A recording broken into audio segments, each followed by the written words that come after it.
Hi, you're listening to Photofocus. This is the August 25th edition. My name's Rich Harrington, and joining me this week is our co-host, Scott Bourne. How you doing, Scott? Hey, Rich. Pretty excited. We got Photoshop World coming up, and you and I are going to be interviewing some of the biggest names in the photo business for the podcast while we're there, and we'll be meeting and greeting people. You're going to be speaking on September 5th at 1 p.m. It's on my calendar. Anybody who wants to come to the Vegas SmugMug and registers at Meetup.com gets a free show floor pass, good that day only. And that's a great deal. So not only we're going to be having a meetup on SmugMug and Photoshop and sharing lots of quick tips, but that does get you access to the show floor and other conferences on their show floor. It's like, oh yeah, there's some booths. It's like a photo store. No, this has 3 different theaters going on. So you got a theater in Peach Pit and a Kelby theater, and you got another theater as well set up. And so there's like, I don't know. One has a special thing going on, don't they? Yeah, true. There's like 25 classes on that show floor with all the top instructors. So if you've got one of those show floor classes, it's like a mini conference pass. So if you are in the Vegas area or are looking for an excuse to come into the day, I mean, who can't get to Vegas at the drop of a hat? Come out for the day. Here's the thing. By the time you hear this, the class may have filled up. We only have 90 seats. But go ahead and put yourself on the waiting list because people inevitably drop out because they get an appointment at work or they get a job shooting something. So put your name on the waiting list. If it's full, currently as we record this, there are about 40 seats left. About 50 people signed up in the first day. Wow. It's always fun. Rich was a big hit there last year. He gave tons of great Photoshop tips. This year, Rich, you're going to also give Lightroom tips. Yes. That'll be interesting. And then following you, because you have to rush off and give a talk out on the floor someplace, we're going to have Tom Hsu, who's my new assistant and who's wonderful with Lightroom. He's a wizard at it. Oh, yeah. So he's going to come in and he's going to do some stuff after you leave for a few minutes. And then, of course, there's going to be door prizes. You know. Oh, yeah. And Scott, you always get those good door prizes, like the prizes that I go, oh, shoot, I'm not eligible to win, but I want that. Maybe I'll put on a hat and I'll go sit in the front row. So. Yes, as usual, we get hundreds of dollars worth of prizes, sometimes thousands. In fact, one of these meetings, I gave away a whole camera to somebody. So you never know what I'm going to pull out of my giveaway box. It's sort of like Monty Hall. Yes. And let's make a deal. And for those of you who don't know who Monty Hall is, it's sort of like Ray Brady and Let's Make a Deal. So, there you go. Yeah. So actually on Let's Make a Deal, camera manufacturers have been going nuts lately. It seems like, okay, hey, look, there's another point and shoot. I can't keep up with it. I just got the email blast the other day. Android point and shoot. I just got another eFlash 7,256 compact cameras released in the last 8 minutes. Wow. Yeah. And yeah. I mean, and these are crazy. I've been doing a lot of camera reviews lately for a camera store, and they send me these cameras, and normally I'd never look at these point and shoots because it's not the control, but some of them are getting pretty amazing. I mean, I'm seeing in-camera time lapse, in-camera panoramic, in-camera HDR. Just great controls. A lot of them are even starting to see RAW in some of these smaller cameras. And, I mean, you and I are both at this point camera RAW junkies. I'm all for a great lens, but there's times that, having something that fits in your pocket that'll take a decent picture that you could post-process with the flexibility of RAW is an advantage. We don't always have that ability to walk around with a DSLR. I agree. I think that, for me, I've sort of given up on using the compact cameras. The iPhone 4S camera and the Amazon S3 Android camera, I have them both, have pretty much taken the place of that for me, especially the Android S3 camera because the built-in software really makes this thing, I mean, it does a burst mode even. And that's Samsung, right? That's by Samsung. It's the S3. It's a very good camera. It's not tremendously better at all than the iPhone 4S. In fact, image quality is close. I think maybe the S3 wins by a hair, but its functionality built in right to the phone is good. Now, the negative is getting the pictures off the phone requires a physics degree. Those who are used to the Apple ecosystem and you plug your iPhone in your computer and boom, your pictures go into iPhoto, you have to work to make that happen with Android, and I think that is still the biggest problem that Android has. They will never appeal to the mom and pop user the way they do to the techie user because they just haven't simplified it enough. But those cameras have replaced for me the point and shoot. I in fact gave away my my Nikon P7100, my Canon G11, my Lumix cameras, all of them, because frankly, I wasn't using them. Well, Nikon, though, just announced a camera that was running on the Android operating system. And I also played with some Samsung lately that had built-in Wi-Fi sharing. And it was pretty amazing, the level, the ability to generate post and push images right out from the camera. I think that this Nikon camera is a sign of a trend, which is that maybe we're going to start seeing cameras and phones start to share tech a little bit more. So, I mean, we've had cameras built into phones that have been decent, and that has to scare the manufacturers. But I'd like to think that at the end of the day, and maybe I'm wrong, but I'd like to think that Nikon could probably build a better camera than they could a phone. And maybe we'll see some partnerships, much like how we saw Wacom come out with a combination phone that has their touch and their stylus and that sort of input with Wacom technology with still the Droid. Maybe this is going to open up some partnerships between camera manufacturers and phone manufacturers. Probably, of course, not Apple, but the rest of the world that believes in partnership. I can see it now. You're firing your D4 at 12 frames a second, and then your camera rings. Great spoof video that I tweeted yesterday that was all about the iPhone 5. And it basically said, it was a total parody video, but it's very funny. And it's like, we found that our customers are really interested in great pictures. So the new iPhone 5, and it's totally like a 5D Mark II with an iPhone logo on it. Right. And then it goes through and it talks about how it takes food pictures for you, and Siri will automatically tag it and make it sound like you have an interesting life. So I'll tweet this link out again.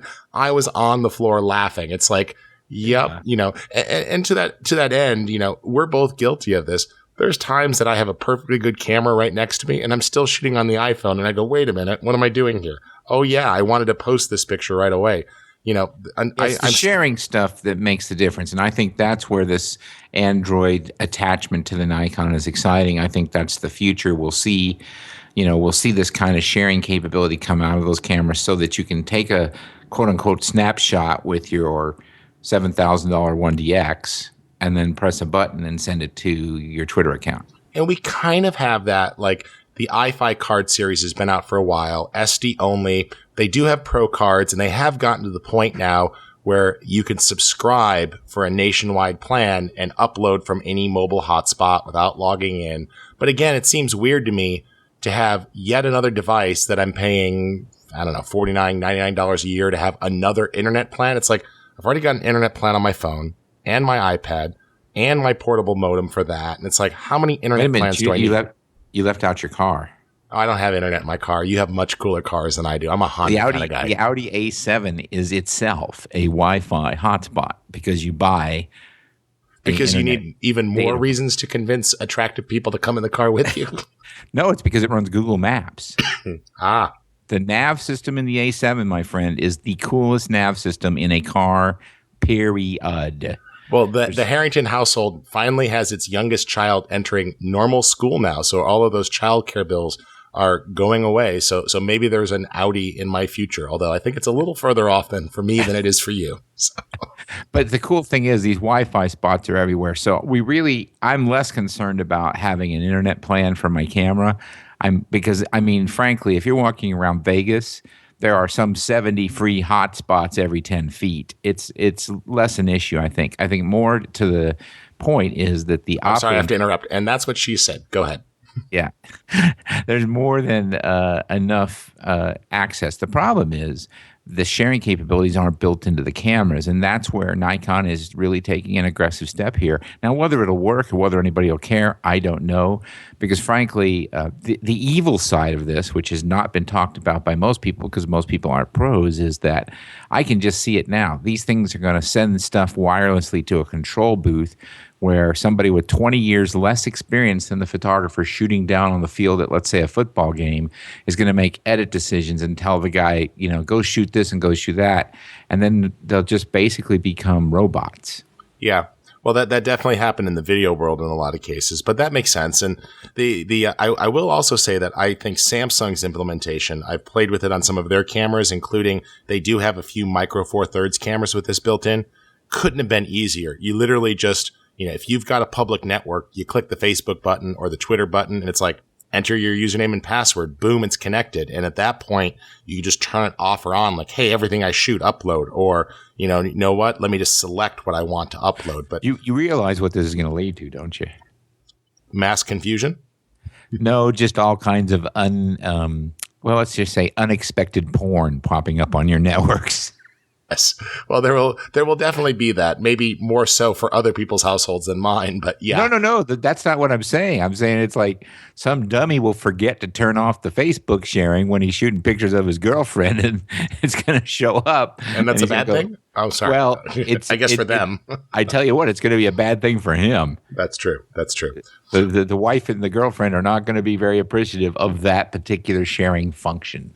Well, on that front, let's talk about sharing is caring. Yes, absolutely. Absolutely. Well, this keeps booming, and we're seeing more and more of this. And I think, people are struggling with this. But one of the things that we've seen time and time again is that people are sharing photos on the internet. And I still run into people who have great concerns, watermark, security, lots of different things. One other area that people are starting to share a lot is creating of digital books or apps. And I know that you've done this, and we've also been looking at some different things. I'm amazed at the number of people starting to offer not, oh, hey, we'll print out books, but, oh, let's send out iPads with your wedding photos loaded into an app or an ebook and app viewers. And we're starting to see great apps for galleries and lots of different manufacturers like SmugMug and others allowing you to use it as a tablet. And I know that you and I have been playing a lot on the digital book side and, using it as a medium. I think that this is one of the most exciting things to happen as a content creator and as photographers. These screens are beautiful. I mean, you look at it on a Retina display between the laptop or, the newer devices. These look good. It looks better than a lot of the printing options that I have. Well, I'll tell you right now, that S3 screen is amazing. And it's a little bit bigger than an iPhone, not quite as big as a tablet. But when people look at my pictures on it, they see a lot more data, and they really like it. But I think the most exciting thing you mentioned there, and it's close to both our hearts, Rich, is digital publishing. Because the big publishing houses are on their way out. They're about to be disintermediated. And I'm not saying that as a guy who can't get a book published, because I've had 5 published, and you've had how many?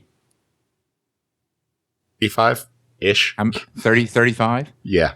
So I like to say every time I introduce us. I'm telling people now, I'm thinking that I'm writing my last book right now, other than maybe updates, but we'll see what happens. I'm starting to feel disenfranchised with the system. So and when I introduce us to people, I say, yeah, we got 40 books between us. 35 of them are yours, but anyway. That's okay. We have experience with regular publishing, and we know the secrets that most of our audience don't, which is it's a lot of work for very little money.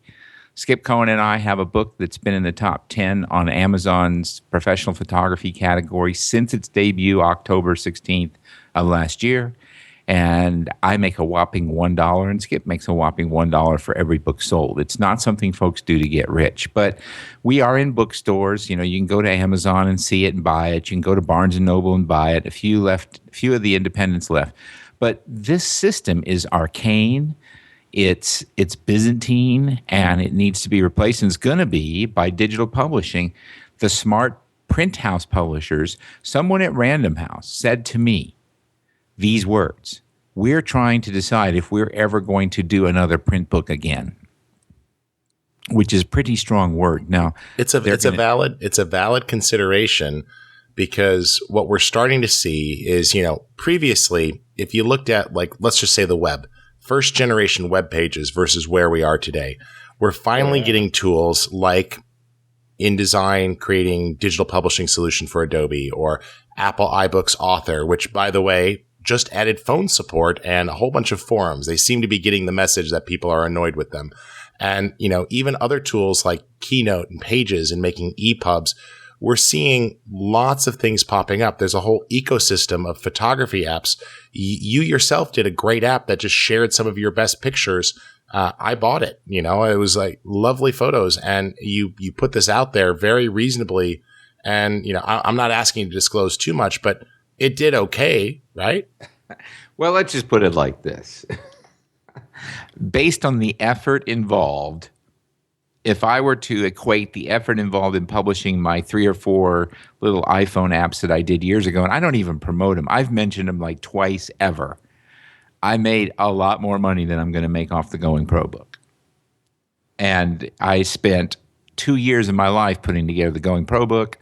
I spent about 2 minutes calling out 9 of my favorite photos in 4 categories for the iPhone app. So, this kind of publishing is the future, and we are going to make some announcements in a few months, maybe a month, who knows, very soon, about some stuff we've got going on in this space. But I think this is something photographers should get excited about, because the gatekeeper is about to be fired. Seriously. And what that means is all of you out there who are saying, well, my pictures are that good, I could have had a book. Well, let's find out. Let's see. Yeah. Let's see if you can do it, because you will not have any excuses. You'll be able, I just made a beautiful ebook in 2 days in Keynote. It's 30 pages in Keynote. It's a wonderful ebook. It has interactivity when it's online, and as a PDF, it still looks great. And it took me 2 days. It's amazing what I was able to do. Just knocked it right out.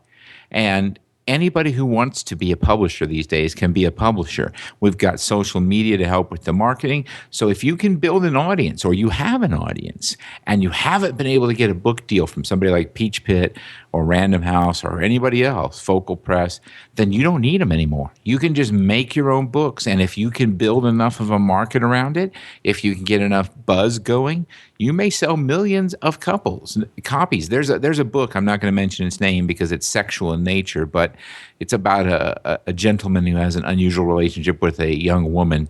And it was originally an EPUB. It sold 50 million copies now.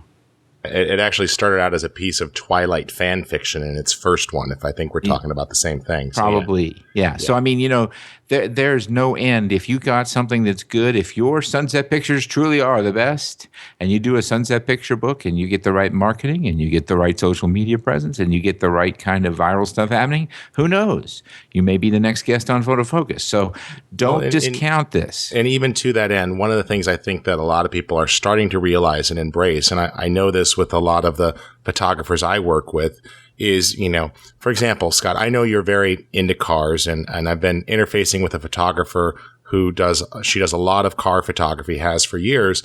You don't have to worry about convincing a major publisher to release your book and put it in the bookstore, because there's enough car photographers and enough people into cars that they would say, you know what, I just want that book on the photos for this brand of car, and I'll buy that as an app for $10.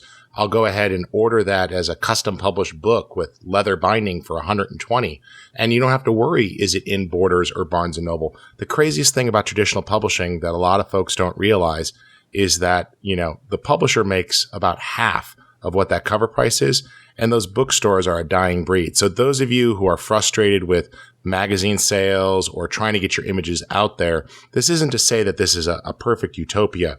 But I really think, just as photographers have been embracing being more in control of their copyright, the next step of being in control of your copyright is to start to take control of your distribution models. And I think there's a lot of people out there who are leaving money on the table. So we'll revisit this in future episodes, but I think it's just good to bring it up so people start to think about it. And for those of you that want to dabble, very, very soon, like probably within the next couple of weeks, those of you who have Creative Cloud will have access to the Adobe Digital Publishing Suite, so you can start to play with apps. Those of you who are already on a Mac, you can download iBooks Author and try this out. This is the sort of thing that I recommend that if you haven't done it yet, you at least try it and just get an idea of what's involved. You might be surprised how relatively easy it is and how exciting it is. All right. Well, Scott, there's a lot of folks that let us bring the show to our audience. Can you make mention a couple of those great companies that help us out? Well, we did talk about the SmugMug. The SmugMug meeting, it's called a Smug here in Vegas. SmugMug is a place where you can host and sell your photographs. You can also put video there. We've been sponsored by SmugMug for a long time, so most of you have heard us talk about them, but they do a great job. We appreciate their support. I also want to mention that if you're looking to buy camera gear, One way that you can show us your support is you can click on that Amazon link that's on the front page of photofocus.com. It will not cost you a dime more to buy anything through there. It just means we get a little commission, and it helps to defray the cost of bandwidth and publishing the show. So thanks to both Amazon, who has an affirmative relationship with us that we really appreciate them, and SmugMug as well. Both have done a great job in helping to support us and make sure that this show goes out everywhere. I want to turn topics to an area of photography that I enjoy. I know you do as well, and that is HDR. And I want to talk about its use of subtlety. I see a lot of people get really hung up on the over-processed, way too stylized, effects-driven stuff. And I've been doing a lot of black and white lately, a lot of landscape. And I find myself just drawn to using HDR. Not the let's have the giant edge glow or anything else, but just making great black and whites. And it's bringing back something to my digital photography that I really like. I'm wondering if you have any practical advice for those out there. We keep running into these HDR haters and people who just write it off as a gimmick or an effect. And I'm really not sure what there's not to like. It's like, okay, you mean I could shoot at times of day when normally the light sucks and I could still pull out a pretty good image, because even though the camera can't normally show that contrast ratio that I see with my eye, I can pull this off now, or I can get things that the camera didn't see? Well, yeah, I mean, listen, HDR in black and white, I'm going to say something here that I haven't told many people, but I think I gave Trey Ratcliffe the idea to do his first black and white HDR, because he said he hadn't really considered it. We were teaching the first workshop he did down in Tampa. I love HDR, black and white. And here's the basic thing, Rich. Unless I'm shooting motorsports or wildlife that's on the move, I pretty much shoot HDR now by default, in that I shoot brackets of everything. And that way, just in case I need the extra dynamic range, I have it. And if anyone looks at my HDR work, very little of it, almost none of it, is the over-the-top stuff. I'm trying to duplicate what my eyes saw when I was in the field. And your eyes are better than your camera at dynamic range. So when I use HDR, my personal goal, and I'm not trying to tell anybody what to do, I'm simply telling you what I do, is I try to get as close as I can to what the scene looked like when I was standing there. And that's the primary use of HDR. That's very subtle in some cases, but being able to hold detail in the highlights and the shadows, it was always the big conundrum when we shot film. You were going to give up one over the other. There was no two ways about it. And I think that this is great. I mean, the one thing that I think people need to get past is, I have to use that preset that's going to push it too far.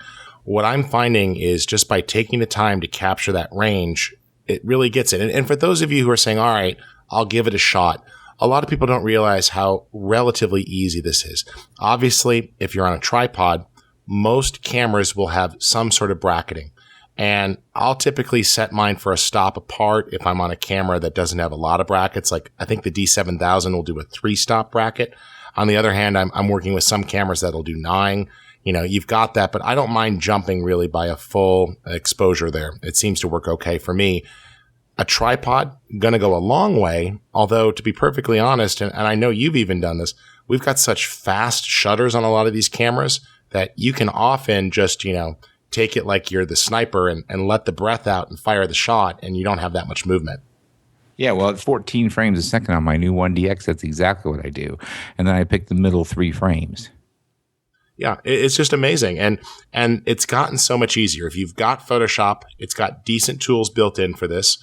I'm a big fan of Nik's HDR and their HDR effects. Definitely recommend downloading the demo. That's where I find that using that to get the right contrast, and then I'll either use a LUT in Photoshop CS6, a lookup table, or I'll use Silver Effects, that I'm able to just get this incredible lushness when I want to do my black and whites, and of course color images as well. But I'm just really falling in love with this for black and white photography. And it's just opening up so much things, particularly for landscapes, architectural details. It's really quite nice. Scott, any practical advice or favorite tools that you'd like to share with others? Well, I will say that I love HDR Effects Pro too, but I'm going to mention our buddy, our mutual friend, RC Concepcion's book on HDR, because he nails it when he says, when you bring it out of HDR Effects Pro, that's the first half. Now let's play the second half, and that's going into Photoshop or something like that and tuning it up, because there are fine refinements that you need to make if you really want the very best image. So my advice is, don't consider HDR Effects Pro or Photomatix Pro or whatever you use the end of the game. Consider that just the beginning. Come into Photoshop, and I'll tell you, one of my favorite mixtures is I'll do an HDR that's very subtle in HDR Effects Pro 2. If it's going to black and white, you're right. It goes to Nik Silver Effects Pro 2, although I will occasionally use the Nik Color Effects Pro black and white converter because I particularly like it. And I also like Stu Mashowitz's Photolux black and white conversions.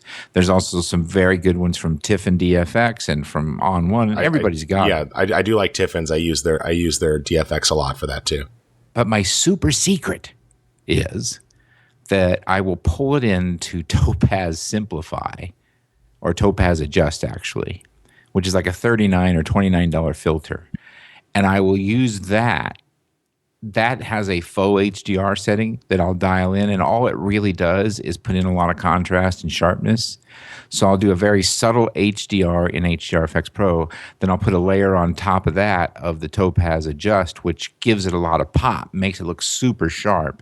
And then I'll sort of, bring it down to where it looks realistic. And that has been, for me, a very, very successful recipe. I love that. And the layering is key. I use black and white adjustment layers in Photoshop a lot and use those to selectively do a strong conversion based on the color details, and then blending modes to blend that back. And it just really brings out the contrast.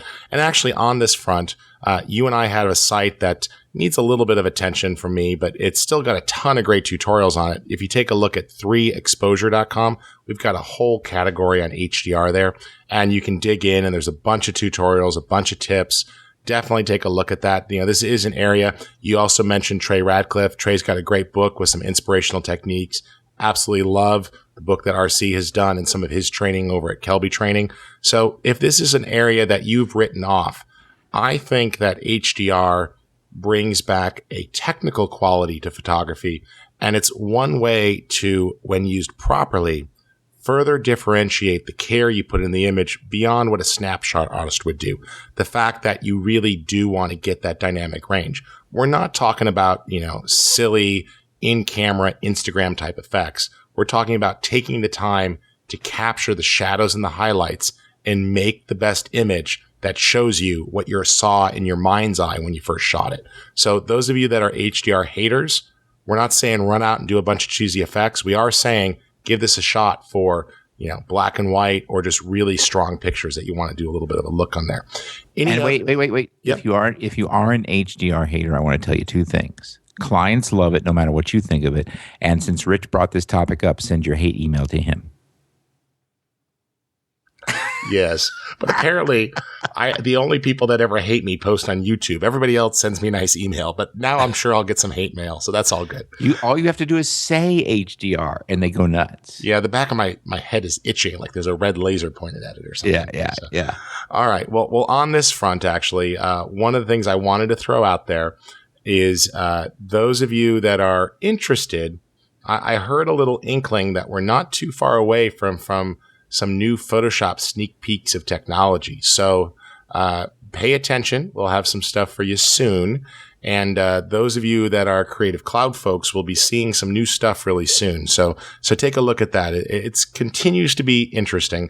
Now, Scott, you actually got your hands on a new product. You mentioned it on the last show, and you were able to actually do a review on it. The I/O shutter, and using your iPhone and a dedicated cable for time-lapse. This is my other big love, time-lapse photography. Talk about your experiences with using this new tool. This thing's too cool for school. I mean, I don't even know how they thought it up. But I'll tell you what, I am a big advocate of, I want all future control devices, whether they be garage door remotes, air conditioner controls, heating controls, TV remotes, camera controls to work with my smartphone. That's the minimum I expect from now on. And well, you've got this great portable computer with a long battery life that fits in your pocket that has more processing power than a computer we bought 3 years ago. Yeah, it's crazy. So I tried this thing out. It works exactly as advertised. You plug it into the top of the phone in the headphone jack, not the bottom. So those of you getting iPhone 5s or the new iPhone or whatever they're going to call it, you will not be impacted. And then it just hooks up to the camera, and you can do anything you can think of almost. Anything that you can do from the camera, you can do from this remote, and some things that you can't do from the camera. Let's say you want to, here's the scenario. I want to do bulb ramping. Can it do bulb ramping? Sure. But here's a more typical scenario. The photographers are never in the family photos, right?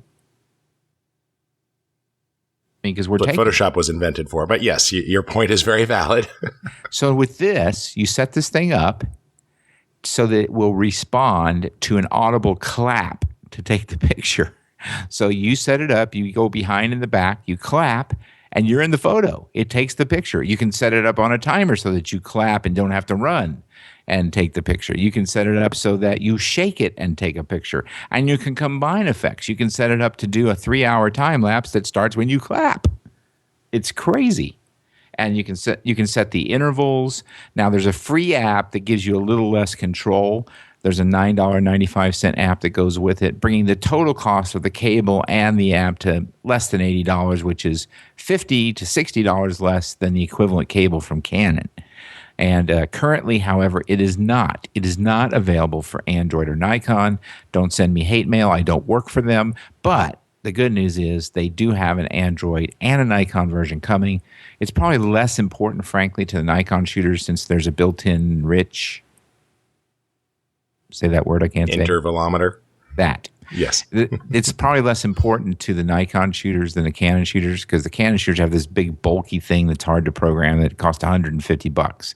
So this takes the place of that, but it does all these other cool things. Like you have an electronic button that it shows you on the app. You can pull it halfway down, just like you would press halfway down on your shutter, and it focuses. You pull it all the way down and keep it down, it fires a burst.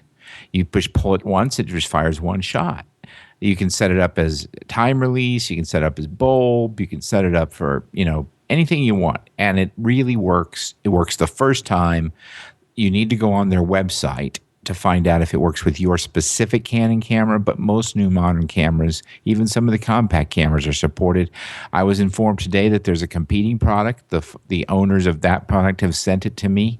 I'll have it in a few days, and after we're done with Photoshop World, I'll review it and see how it compares. But yes, there is technology coming like this, and camera manufacturers, please pay attention. This is what we want. Yeah, absolutely. We want stuff that works with our smartphones that controls our cameras so that we don't have to go through all kinds of conniptions with cables that should be unnecessary. I mean, eventually this should be Wi-Fi. I asked the developer why this wasn't Wi-Fi, and he said, frankly, it would double the cost. Yeah, well, maybe they'll go to a Bluetooth solution later if that's possible. But yeah, I saw this. Like, for example, I use the little contour cameras for recording video, particularly for underwater housings, but they can do time lapse and everything else too. They're not at the same level of a DSLR, but it's a very good camera. And what I like is that they have an iPad app that allows me to remote control and adjust the camera settings so I can hang these cameras around a shoot and record a time lapse of the set or anything else that we're doing. So it's pretty cool stuff. Another product you mentioned that I did get my hands on and love is the LensSkirt that you brought up. So we're going to have some great opportunities in Vegas to shoot time lapse, wonderful views. This is a hood that you attach to the front of your camera, and then you can adhere it to a glass surface. Completely cuts down on reflections. Great for time lapse shooting, nighttime shooting, shooting through glass situations. It's being sold by Letus Direct now, but just at lenskirt.com, I believe. You're absolutely right. Wonderful product. And I'll have some examples posted to the site shortly. And I've got one new thing coming. I'm not sure your feelings on it, but I've got the new Gigapan coming out with me to Photoshop World so we can shoot some shots when we go out to the desert. I think the Gigapan is a great idea. We've had a couple of them. They're built by scientists. They're not built by photographers, and so the documentation is kludgy and hard to understand. The actual administration of the camera positioning unit is difficult. Maybe they've gotten better at it. I hope they have. This is supposed to be the latest model, and they were very optimistic and wanted me to look at it. So you and I will politely beat on it and see if we can make it work. Yeah, I mean, the last two have been great. They do everything they say they do, but I feel like I have to have some sort of special science knowledge to just attach my camera to it. It's unnecessarily difficult. It's another one of those things where what they should have done is simply said, attach your camera here, connect this cable, and then the iPhone will drive everything for you. That would have been a tremendous thing to do, that they could use that. But instead, there's all kinds of weird pre-positioning, post-positioning, and then the camera takes off. I mean, it does make great pictures. The other question is what you can do with those pictures. You kind of got to go through the Gigapan site to really get the most out of them. So I think it's interesting. I'd like to see that technology more broadly adapted and be able to do something with it in something like Lightroom or Photoshop. Oh, trust me, I'm going to give it a shot. So, and actually on that end, if there are other topics that you need training for, we have a couple other sponsors, and I know we're going to talk about photo contests in a moment too, Scott, but anybody you want to mention that helps us bring the show out? Well, let's just wrap that part of the show up. Let's mention Viewbug, viewbug.com. We work with them. They have some of the best photo contests, and one really good one where you're getting $10,000 worth of prizes with no entry fees on that contest and no giving up your copyrights. It's an amazing contest. You want to enter that. You want to enter any contest you find at viewbug.com because they're all legitimate and they're really fun and cool. We appreciate their support. Kelby Training is a place that we really want you to think about visiting. If you want to learn something, Rich teaches there, and there's all kinds of other great teachers there. And I also want to say thanks to Borrow Lenses. Borrow Lenses ships gear all over the place, and they have every kind of lens, camera, tripod, light, you name it. They got it, borrowlenses.com. You can click the logo on the home page there at Photofocus. Excellent. Well, just to wrap up today's show, I know that we'll get a chance to see a lot of the folks out at Photoshop World. So if you're traveling to that show, both Scott and I will be there. Be sure to look us up. And we're going into the busy season. We've got Photo Plus Expo and some other events coming up. So there'll be a great opportunity to see new gear. So plenty to talk about. And one of the things I'm most looking forward to is we have a bunch of photographers lined up to talk to at Photoshop World. So we'll be bringing you a new interview series that will be dropping into each week's show. We'll have several guest interviews, just sharing some inspiration and some techniques. Scott, is there anything else that you want people to keep an eye on in these coming weeks? I know that there's some good new tech that you've been playing with. Well, I will. I do want to bring up the contest thing again and say there's been a lot of controversy over a certain contest that's been announced on the web that claims $1 million prize. Some people are wondering if the person who's got the $1 million really has it. I would just say, let the buyer beware. I would check that one out pretty carefully. When it comes to photo contests, pay attention to the entry fees. Make sure that the prize is worth it if you're going to do it. And also be really careful when you're entering contests of what rights you're giving up. One other piece of tech I want to mention is the very last lens I needed to be able to say I now own each and every current Canon lens. I finally got the last one, and it's the 8-15 zoom. And boy, is that sweet. It's coming to my house. So that is a sweet, sweet lens. It's one of those lenses you could easily overuse at 8 millimeters on a full frame camera. It gives you the full. Do you see your own belly button when using the 8 millimeter setting? Especially mine, since it sticks so far out. But at 15, and somewhere between 12 and 15, it's pretty close to perfect. It's remarkably free of chromatic aberration, given the very wide nature of it. It does have obviously some barrel distortion. A 8-15 rectilinear converted fisheye lens would probably cost $800,000. So that's not going to happen. But it's a really fun little toy. It was my last holdout lens. Of all the currently shipping and available Canon lenses, I now have them all, and I will soon have the very first 2-400 with the built-in 1.4 teleconverter. Take that, Nikon. So which ones would you choose to not buy anymore? Is there any that you say don't waste your time on? Obviously some lenses are awesome, some are eh. Well, the thing is, with your advancements in camera bodies, you need to pay attention to the advances of camera lenses. I wrote about this at Photofocus a while ago. If you're not using L glass and you bought a Canon 5D Mark III, you've really kind of wasted your money. You're not going to get everything out of that camera. The horizontal line pairs that sensor can resolve exceed those that are transmitted through the lens, unless it's an L piece of glass. And even then, it's got to be the high-end L glass. Some of these lenses just can't keep up with these new bodies, like the 1DX and the 5D Mark III in particular. And that, I found out from a very high source at Canon, is the reason the new 24-70 is coming out. Everyone's like, the new 24-70 doesn't even have IS. Why should I buy it? Well, here's why. It's been repurposed to specifically take advantage of the new high-res cameras like the 1DX and the 5D Mark III. So if you bought one of those cameras and you've been thinking you're going to get away without having to buy that new 24-70, you're going to need it if you want to get everything you can out of that lens. Out of that camera, because that lens resolves more horizontal line pairs of resolution than the old model. So when it comes to these new bodies, we always talk about buy lenses because those never go out of style. Technically, they kind of can if you're going to buy the brandest newest body, because it may be able to out-resolve the lens. So pay attention to that. If you're using cheap glass on really expensive camera bodies, you probably haven't bought yourself much, if anything. Well, it's all about balancing. It's just like, getting a good car with bad tires, or, buying a steak and, a good cut of meat and drowning it in ketchup. So obviously you have to get the right pieces matched. And that's tough. A lot of people want to go and they make one big purchase. I love some of the lenses that I've bought through the years, and there's some that I definitely feel that they've gone past their prime. So, but it's a good thing to keep an eye on. Well, I think this brings up a good point, Scott, which is that it's important to keep things balanced and to continue your education. One of the things that really stood out to me, I was just recently interfacing with a group of people who consider themselves professional photographers. And I just, point blank asked them, I said, well, when was the last time you read a book on photography? And, the average response was 3 years ago. And, many people longer than that. And then, when was the last time you took a class? And, not a workshop where you just, were looking for an excuse to shoot, but an actual, hey, let's go in and dig into a class.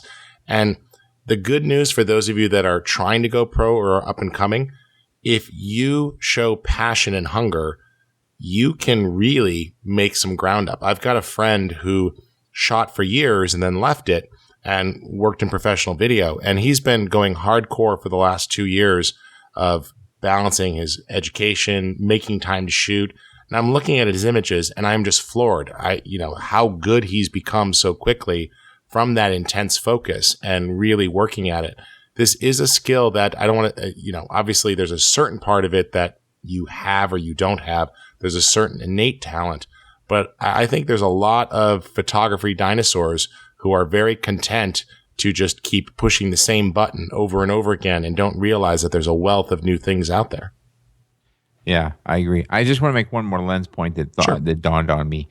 There are some sleeper lenses in the Canon line in particular that people don't talk about that are underpriced and valued. One of those is the 100-2.8 macro. That lens is so sharp that if you just walk by glass, it'll cut it. The 400 f5.6, one of the oldest lenses in the lineup, still one of the sharpest in the world. That's another super sharp lens. And a real sleeper for those on a budget is the 24-70 f4 zoom. Not IS, not f2.8, but for the money, 10 times the bang for the buck of the 70-200 2.8 IS. Well, and I know that you've left them behind, but for the people in the audience who are now going, all they did is talk about Canon, I'm a Nikon shooter. Give some of our Nikon shooters a couple of lenses. The 28-300. Oh, yeah, I like that one. That's all you need.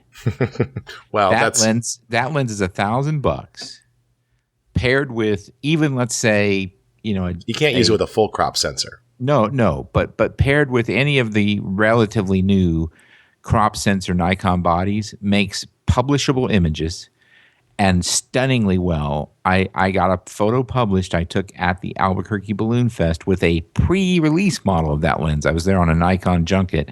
They were having us test it out. It wasn't even the final version of the lens. And I shot it all the way like 285 millimeters of a guy in a balloon, and I could see like the lettering on his sunglasses. I do like that lens a lot. How about the classic 70-200 from Nikon?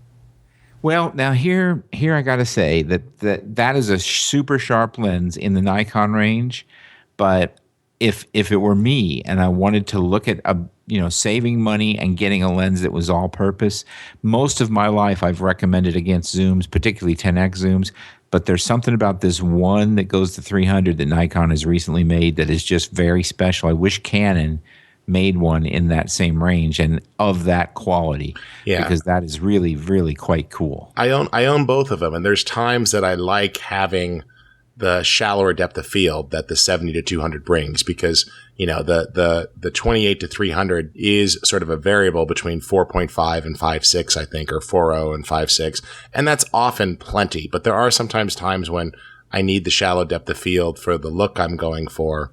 And I do like that on the 70-200. But if I'm in tourist mode, if I'm just walking around for the day, you're right. As a Nikon shooter, I would not trade that lens. That is the perfect lens that can stay on my camera and can shoot 98% of what I need to shoot in almost any situation. Well, if I only had $2,000 to my name, I'd buy a D7000, that 28-300, and I could run a photography business. Yeah, I'd agree. So that's the best thing I can say about it. It is I have multiple images that have been published using that particular combo just because it was easy to carry around. Now, I do have to admit that with the birth of the 1DX, I've been slayed. I can't put it down. It's my new love, and I have 4 more coming. Yeah, you have 3 more coming because I'm coming next week to your studio. And that is the finest DSLR in the world, in my opinion. It's ridiculously overpriced, and probably 1% of our audience has any genuine need for it or interest in it. But I love it, and for me, it's perfect. Otherwise, there's a real battle between the D800 fans and the 5D Mark III fans. Again, I would. If I were a Nikon shooter, I'd stick with the D700 unless you need a lot of detail for billboard. The 7000 or the 700? The D7. I'm now comparing the D800. Okay. So against the D700, I would prefer the D700 because it has better low light performance. The image quality is stunning. You wouldn't be shooting that camera in a pro sports environment typically, so it doesn't matter about the frames per second. Although I do, I'm sure you've played with it, but I've been very happy with the D800 I've been playing with. I understand. I'm just not, unless I was shooting macro, which case I would get the D800E. Yeah. And then you can't shoot video with it, by the way. Yeah. See, I like it because it's the best video I've seen on a Nikon camera. It is the best video for sure on the Nikon camera. The problem I have with it is that physics matter. You can't cheat physics. And when you add that many more pixel sites to the same size sensor, you're giving up something in its image quality, especially at the high ISO. I really, also part of me just wants to rebel against that notion. Well, I'm hoping all manufacturers will start to pay attention and realize that, hey, if I'm willing to give you, $6,000, $7,000, $5,000 for a camera body, can you stop trying to go, but it's got more megapixels? Could we please focus on something else? And I'd actually like less megapixels and, better performance in other categories. Give me more speed. Give me faster throughput. Give me a bigger buffer. Give me a higher quality LCD on the back so I can actually tell if the picture's in focus when I zoom in to check something. I mean, they're putting all these megapixels in, yet they still put piece of shit, LCDs on the back for the live view panel. And that's the real tragedy here is that, they started the megapixel wars and they sort of played that out. Then they said, oh, we'll add video to cameras. And then they did that as much. And then they were like, well, we only have 2 ideas. So I guess we'll go back to the first one. They could have used sharing, for instance, electronic compatibility with Facebook, Twitter, etc. Those sorts of things, that could have been the big get. But no, they added megapixels. The reason I so much enjoy the 1DX is that Canon took a step down from 21 to 18, where everybody else went up. So valid point. For me, that's, and I get this question all the time. I'm sure you do too, Rich. Which is better? Neither. Shoot what your friends have is my advice to most people. Because then it's easier to borrow their lenses. You can borrow lenses, and they're going to know what to do when something goes wrong. Yeah. There's nobody today. Well, I'll just say this for sure: Nikon and Canon, both of them, they aren't making any bad cameras. You know, you young people listening to us have no idea what a bad camera is, because I got to shoot with lots of bad cameras when I was your age, because that's how most of them were. We have 7,200 lenses that fast and went with f4, and they were just crap. I mean, you know, and in fact, they were so bad that AP banned them. You had to use the fixed 200 to shoot for AP. That's how bad the zoom lenses were when I was a kid.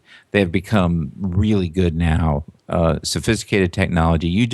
If you're agonizing over which camera to buy, you should stop that right now and agonize over what to shoot that's going to make a difference and how you're going to tell a story with it. That's where that energy should go. Well, and let's end the show on that. I think you had a really good post on Photofocus recently that I enjoyed a lot about being happy with your pictures. 5 secrets to really enjoying photography. And I know that a lot of times when you put these posts up, it's usually in reaction to something that somebody said, or, you know, you're just, you know, you're musing, but people sort of gloss over these and they don't think about it. And I just, you know, I mean, they're your thoughts, but I just wanted to jump on a little bit here. And, you know, I think they're worth a nice way to end the show. The first one you throw out there is, you know, get out there and start just making photos. That, you know, it's so easy to do, yet we get so content of sitting at the desk or sitting on the couch. That there's just a whole world out there. And the best way to make better pictures is to just keep practicing and taking more. Yeah, I mean, it's so funny. There are guys that spend 10 hours a day on the camera form yelling at each other. I'm like, why don't you take an hour off and go make a picture? Yeah. Do something crazy. Yeah, I'm getting that firsthand being on a YouTube channel with some additional photography tutorials, and the amount of time some of these people have to tell each other what they're right or wrong about. I'm like, if I had that much free time, I'd be shooting more, which is great, which is what you brought up next, which is photograph what you love. And this is so true. For me, at this point, photography is still most times about things I love doing: travel, nature, landscapes, portraits. It's letting me capture memories and things that I enjoy. I think for a lot of folks, they're so excited and interested in making this a career that they say, oh, I have to do this on a shoot. I better schedule this, and I got to do this type of shoot, and I need this in my portfolio. The best thing to see is not a giant portfolio filled with 50 different genres. It's to see that the artist is there and that there's a passion for what they're into. Yeah, we can say that until we're blue in the face. It's just going to take people experiencing it to really get it. But the reason I write those posts is for the 1 or 2 people that might be receptive, Rich, because as I get old and get gray hair, I realize when I was young, I didn't know this stuff and nobody took the time to tell me. So I at least want to share it with people. At least they can't say they weren't warned. You know, if you follow your heart, and this gets you through everything in life. We do need to get going because we're running long, but I'll close with a personal story. I never met my grandfather. He died before I was born, but he knew I was coming. He died when I was 6 months in the womb. And he left me a note because he knew he was dying. And he said, when Scott's old enough, give him this note. And so upon my 14th birthday, I was handed this note from my grandfather that I never met. And it simply said, Scott, don't chase women or money. Do what you're passionate about, and the women and the money will find you. So, little off topic, but no, you get the idea. Yeah, no, and that, I mean, thank you for sharing that story, but that's absolutely true, which is just do what you love, and what you need will come to you. That's exactly right, and that's the only excuse a doofus like me could be as successful as I have in my life and gotten to do the things I have done is because I have just been unabashedly clear and plain about the fact that I'm going to do exactly what I want to do and what I think I need to do and what my heart tells me to do. And I really don't care what anybody else thinks about it. I've got this life. It's mine. I'm going to do it the way I want to do it. And by doing that, I found success. And every time I've deviated to try to please somebody else, it's cost me hard time. So don't do it. Do what your heart tells you to. Forget about the cameras. We should cover this more on the next show, Rich, because I do think it's important. We will dig into that next, and that's great. So if you wanted to learn more, see this post and many others, Scott has a whole bunch of just sage advice, and I enjoy those posts the most. Head on over to photofocus.com. Scott, where can people find more of your stuff as well? I'm on Twitter at Scott Bourne, ScottBourne, and I'm on Google Plus with some incredibly unintelligible number. It's 17 digits long. But when I see you next week, I found a Google Plus link shortener that makes it easy. So you could just say, I'm G plus E Scott Bourne. They're supposedly rolling out real names, and I hope to get one soon. But you can search for me on Google Plus if that's your thing. I got to tell you, I'm not super active there. I do try to post once a day, but primarily on Twitter. That's my favorite social media network, and that's where I spend most of my free time, what little there is. Great. And if you'd like to keep in touch with me, you can follow me on Twitter at RedPixel, RedPixel. And I've also got a personal blog at Richard Harrington Blog, and I've got tips that go up to Photofocus as well. Thanks for joining us for this week's episode. We'll be back in 10 days with more.